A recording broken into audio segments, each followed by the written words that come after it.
Duha ka newly elected nga barangay officials ang gipusil patay sa Panabo City ug Antipas, Cotabato. Dugang detalye sa report ni Kent Abrigana. Pidikitan lang og motor. Mao ni among bagong kapitan. Wala na makabot pa sa oath-taking ceremony adlong Miyerkules sa mga bagong opisyal sa barangay and newly elected barangay captain sa barangay Dato Abdul Dadia sa Panabo City sa Davao del Norte nga si Paul Albert Sakian. Human kini gipusil patay sa moong barangay pasado alas 3 Martes sa hapon. Sumala sa ubang residente. Nakadungog sila og duha ka buto sa pusil ni adtong tungura. Sabi na ko buto lang sa ligid kay usahay namin kining dapita disgrasya namang yun na naka naman disgrasya inya kay murag nakabati naman ko duha ka puto. Sa video makita nga nagkadugo o wala na kinabuhi sulod sa iyang sakyanan si Sakian. Human kini nakahiagom og samad pinusilaan sa ulo.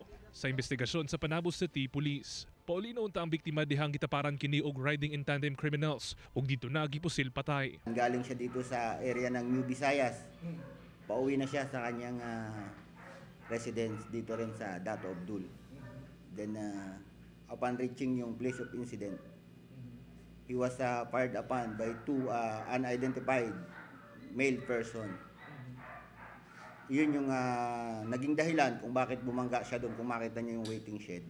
Dayon nga biikyas ang mga sospek. Nadala pa sa ospital ang biktima. Apan gideklara na kining dead on arrival. Narecover sa kapulisan sa crime scene ang duha ka basyo sa bala. Tungod sa itabo, ilabihan ang kasubo sa kabanay o higala sa biktima. Wag ko'y problema ng batana. So kasi gagmay pa na sila kaya among balay do sa mga kahipot. Ko si Lord na lang bahala sa ila. Tapok mi diri na ni udto pa mi.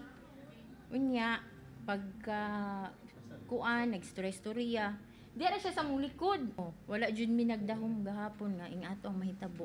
Gikon dinasab sa Panabo City LGU ang pagpusil patay. Sa karon, ginasusi pa sa kapulisan ang posibleng motibo sa pagpatay. Nagpadala na usab sila og letter request alang sa pagmugna og Special Investigation Task Group. Nananawagan kami sa mga kababayan natin, lalo sa taga Panabo, kung mayroon silang nakita or may alam sila patungkol sa nangyari.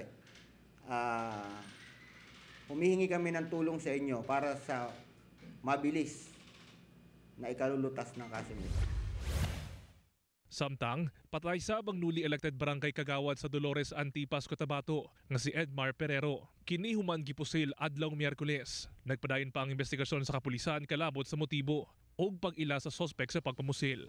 Kauban si Mel Colmenares sa kamera. Ako si Kent Abrigana para sa One Mindanao.